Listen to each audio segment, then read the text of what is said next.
අද ටිකක් early start එකක් and something special. ready වෙලා airport ආවා. check in වෙලා මේ gate number එක හොයාගෙන යන ගමන් finally ඔන්න අපේ flight එක take off කරා. අපිට ටික වෙලාවක් නෙමෙයි ටිකක් වැඩි වෙලාවක් ඉන්න වුණා. මොකද අපි flight එකට ගොඩක් වෙලා තියලා ආපු නිසා. thumbnail එකේ දාලා තිබුණ විදිහට අපි ආවේ ඩෙන්මාර්ක් වලට. අපි ඩෙන්මාර්ක් වලින් බැහැලා ඉස්සෙල්ලාම කරේ ස්වීඩන් යන්න මෙන්න මේ ට්‍රේන් එක ගත්ත එක. අපි හිතුවා පළවෙනි දවසේම ස්වීඩන් ගිහිල්ලා ගමන ඉවර කරනවා කියලා.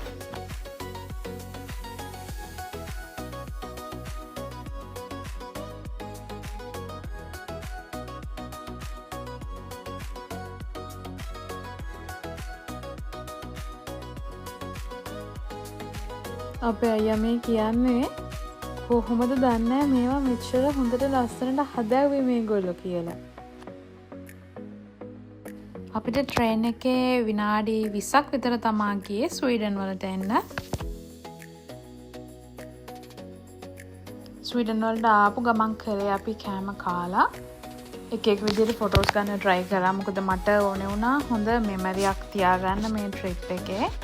so මම ගොඩක් උත්සාහ කරලා ලස්සන ෆොටෝස් ටිකක් ගන්න. මම මෙන්ෂන් කරලා තියෙනවා වගේ අපි ආවේ මල්මෝ කියන සිටි එකට. ස්වීඩන් වල හරිම ලස්සනයි.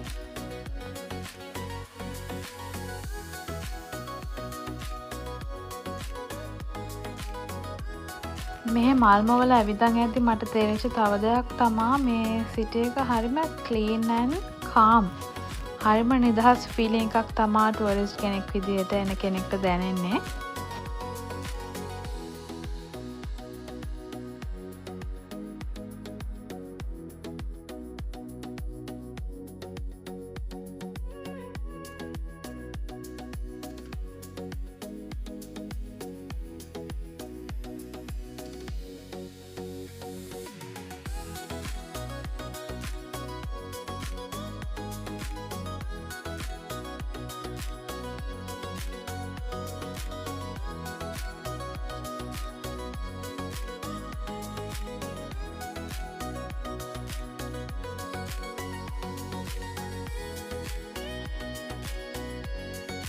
මේ බලන්නකො මෙයාලගේ ලස්සන. මට වීඩියෝ එකක් නොගෙන එන්න හිතුනේම නැහැ. අපි දැන් ආයෙමම ස්වනී ෂොප් එකකට රවුමක් දාලා චූටි මැග්නට් එකක් ගත්තා. මේ කරලා එහෙම අපි පිටත් වුණා අපහු ඩෙන්මාර්ක් එන්න.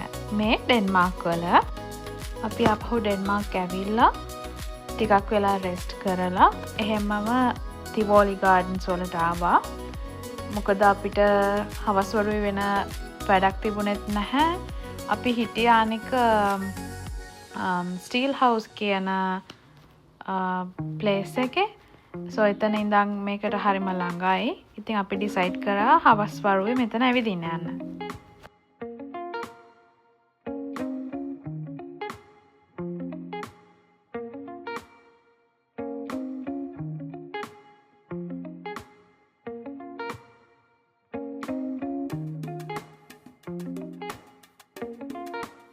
මේක ඇත්තටම ඔහොම ඇවිදගෙන යද්දී අපේ අයියට ඕනේ වුණා මේ රෝලර් කෝස්ටර් එකේ යන්න. මේ රෝලර් කෝස්ටර් එකෙත් ස්පෙෂාලිටි එකක් තියෙනවා. රීසන් එක තමා මේක තමා පරණම රෝලර් කෝස්ටර්ස් වලින් එකක් ලෝකේ තියෙන. ඒක තමා මේකේ තියෙන විශේෂත්වය සහ මේක ඔපරේට් කරන්නේ මිනිස්සෙක්මයි.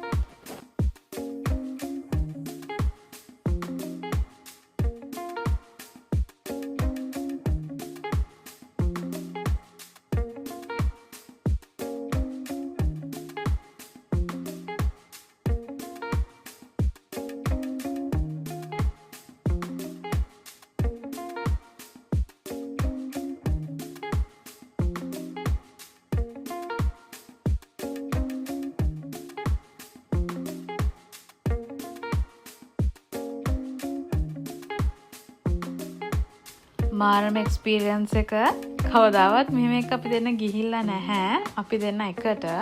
මම සාමාන්‍යයෙන් මේ වගේ යන්න ගොඩක් බයයි. එක්ස්පීරියන්ස් එක හොඳයි. ඒ වුණාට මම නම් බය වෙලා හිටියේ.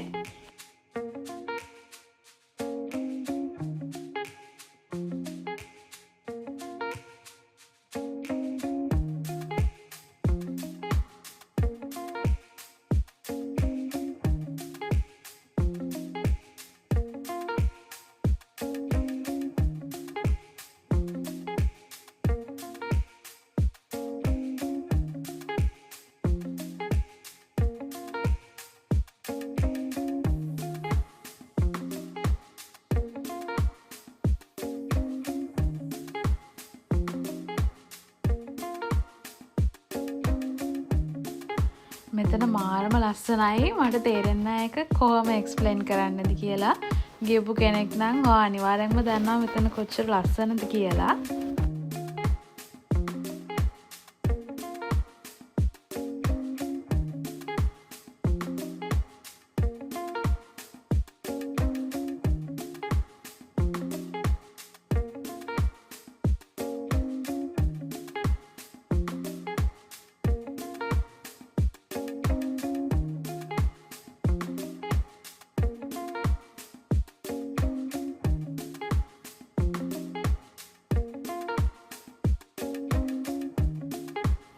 මෙතන එක එක විදිහේ ගේම්ස් වර්ග ගොඩක් තියෙනවා. මට නම් ආය කිසිම රයිඩ් එකක් යන්න උවමනාවක් වුණ නැහැ. අරක ගියාට පස්සේ මම දන්නේ මම ඒවට හරිම බයයි. ඒ නිසා මේ වගේ මම ආයේ ගියේ නෑ.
අපි මෙතන සෑහෙන වෙලාවක් ටයිම් ස්පෙන්ඩ් කරා. මොකද ඒක ඇතුළට ගොඩක් ಜಾති තියෙනවා බලන්න.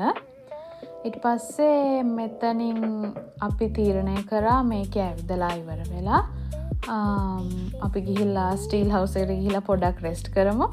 ඒකල හෙට ආපහු නිවහන් මන් දන්නේ මං හරියට ඒක ප්‍රොනවුන්ස් කරාද කියලා අන්න එතෙන්ද යන් කියලා.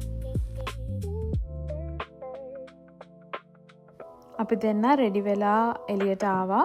අපි මේ කතා කරන්නේ අපි මෙට්‍රෝ එක ගමු කියලා. මොකද හේතුව වෙන ට්‍රාන්ස්පෝර්ටේෂන් මෙතඩ් එකක් යූස් කරනවට වැඩිය අපි හිතුවා මෙට්‍රෝ එකේ ගියොත් අපිට ඉක්මනට නොහන් ඒරියා එකට යන්න පුළුවන් වෙයි කියලා. ඒ නිසා අපි මෙට්‍රෝ එක චූස් කරා. සහ මේ මෙට්‍රෝ රයිඩ් එකත් අපිට ටිකක් ස්පෙෂල්. මොකද හේතුව මේ මෙට්‍රෝ එකේ ඩ්‍රයිවර් කෙනෙක් නැහැ. ඒ වුණාට අපේ හෙල්සින්කි වල යන මෙට්‍රෝ එකේ ඩ්‍රයිවර් කෙනෙක් සාමාන්‍යයෙන් ඉන්නවා.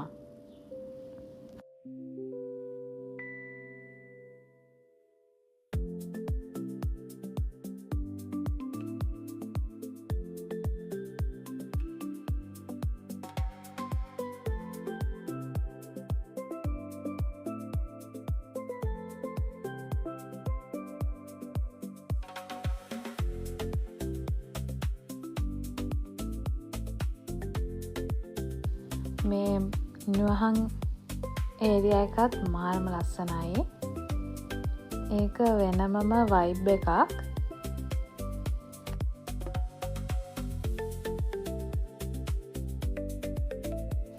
මේ වෙලාවේ මෙතන ගොඩක් ටුවරිස්ලා සහ මේ රටේ කට්ටිය ගොඩක් හිටියා. හවස් වරුවක් නිසා වෙන්න ඇති. මොකද ඒ ළඟ තියෙන චූටි චූටි රෙස්ටොරන්ට් වල හරියට සෙනග හිටියා. ඒ වගේම මේ අයිස්ක්‍රීම් ෂොප්ස් වලත්.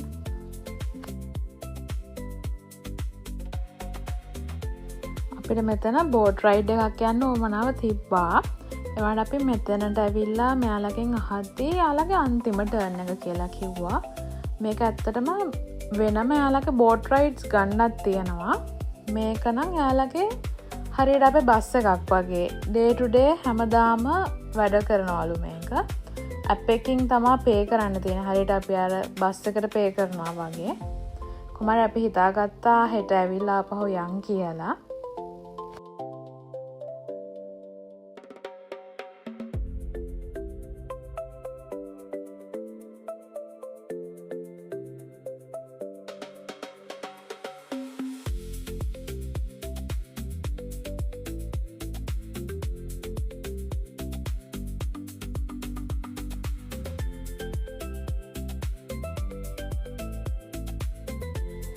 හවස් වලට අපි ටිකක් ටවුන් ඒරියා එකේ ඇවිත්ලා මොකක් හරි ටැක්සියක් හරි බස් එක හරි යනවට වැඩිය අපි දෙනා තීරණය කරා ටිකක් දුරට පයින් යන් කියලා. මොකද එතකොට අපිට ඒ කොහොමද නයිට් ලයිෆ් එක කියලා හැම චුට්ටක් බලන්න පුළුවන් නිසා.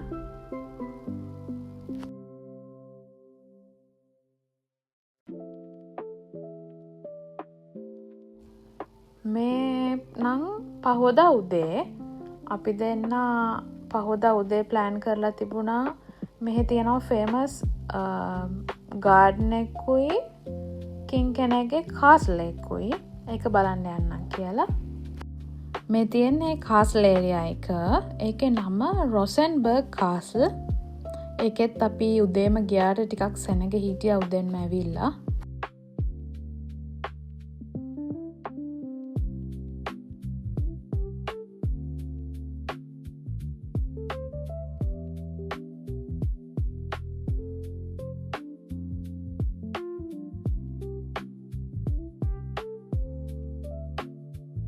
ඊළඟට අපි ඇවිදගෙන ගියා කිංස් ගාඩන් එකට.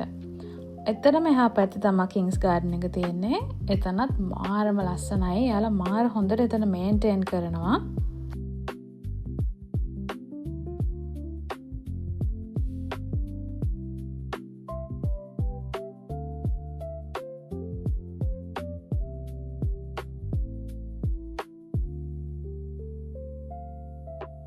එතනත් සෑහෙන වෙලාවක් ඇවිදලා ෆොටෝස් අරන් අපි දෙන්න එළියට ආවා.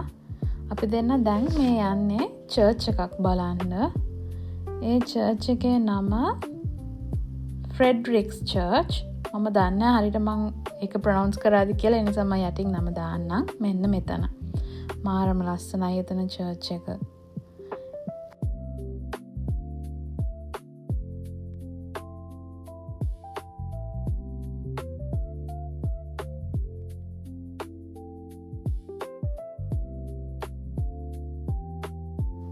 මේ ඇමලින්බර්ග් ප්ලේස්.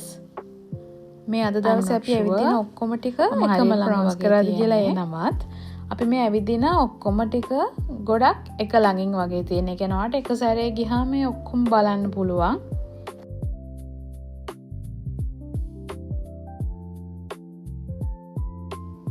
මේ ගෙවියොන් ෆවුන්ටන් එක. එතන ටිකක් උඩට ගියාම මාර ලස්සන වීව් එකක් තියෙනවා.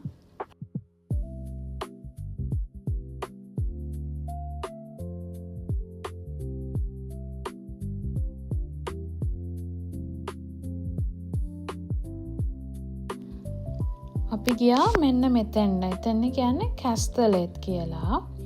ඒක හදලා තියෙන්නේ හරියට ස්ටාර් එකක් වගේ. ඒක මිලිටරි පර්පස් එකට ඒ කාලේ හදපු එකක් කියලා තමයි කියන්නේ. ඒක ඇක්ටිව් මිලිටරි සෝන් එකක්. ඒ වුණාට ඒක පාක් එකක් විදිහට ඕපන් කරලා තියෙනවා එන විසිටර්ස්ලට බලන්න.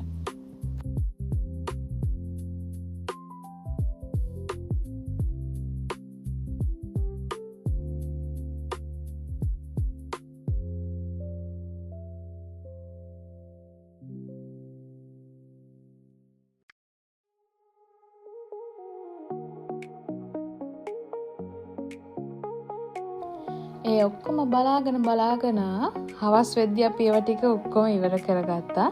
ඊට පස්සේ අපි දෙන්නට ලොකුම වමනාව තිබුණේ මෙතන බෝට් රයිඩ් එකක් යන්න. ඊට පස්සේ කොහොම හරි අපි දෙන්න ටක් ගාලා ඇවිල්ලා මේ බෝට් රයිඩ් එක ගත්තා. අපිට පේ කරන්න තිබුණේ ඇප් එකකින්. එතකොට මේ බෝට් රයිඩ් එක අපි පැයක් විතර ගියා. ඒ කියන්නේ මේ කොනේ ඉඳන් එහා කොනට ගිහිල්ලා ඒගොල්ලෝ ආපහු හරවගෙන මේ පැත්තට එනවා. ඉතින් මේ විදිහට තමයි අපි දෙන්නගේ ඩෙන්මාර්ක් ස්වීඩන් ට්‍රිප් එක ගත වුණේ. අපි මේ බෝට් රයිඩ් එකෙන් පස්සේ ස්ටීල් හවුස් එකට ඇවිල්ලා චුට්ටක් රෙස්ට් කරලා පහුදා උදේ තිබ්බ ෆ්ලයිට් එකෙන් ආපහු හෙල්සින්කි ආවා. මේ පාර කොහොම හරි චූටි හරි බ්ලොග් එකක් හදනවා කියලා හිතලා තමයි මම මේ විදිහට වීඩියෝ ක්ලිප්ස් ටිකක් ගත්තේ. මම දන්නේ නැහැ ඒක හොඳට වුණාද කියලා. so please ඔයාලා මේකට කැමති නම් චුටි කමෙන්ට් එකක් දාගෙන යන්න. so thank you for watching. bye bye.